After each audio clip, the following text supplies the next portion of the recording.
சொல்லுங்க தீனா, இது பேர் என்ன? ஜோசியம். ஜோசியமா? மிளகா ஜோசியம்.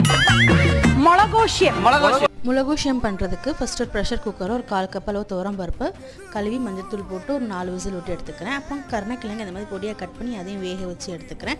இதுக்கு ஒரு தேங்காய் பேஸ்ட் ரெடி பண்ணிக்கலாம். அரை பெரிய வெங்காயம், ஒரு 3 சில்லு தேங்காய், 2 பச்சை மிளகாய், 1 ஸ்பூன் மிளகு, 1 ஸ்பூன் ஜீரகம், கொஞ்சோண்டு கருவேப்பிலை, இது பேஸ்ட் மாதிரி அரைச்சி எடுத்து வச்சுக்கிறேன்.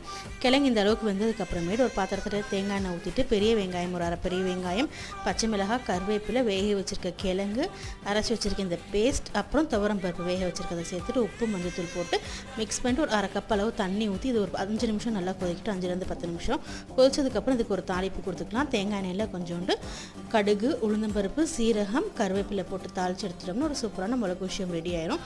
இது கூட நல்லா கிறிஸ்பியாக சாப்பிட்றதுக்கு கொஞ்சம் காரா பூந்தி ஃப்ரை பண்ணி போட்டுக்கிட்டோம்னா டேஸ்ட் ரொம்ப நல்லாயிருக்கும். இதுதான் பினி மேம் செஞ்ச ரெசிபி. சப்ஸ்கிரைப் பண்ணிக்கோங்க. தேங்க்யூ.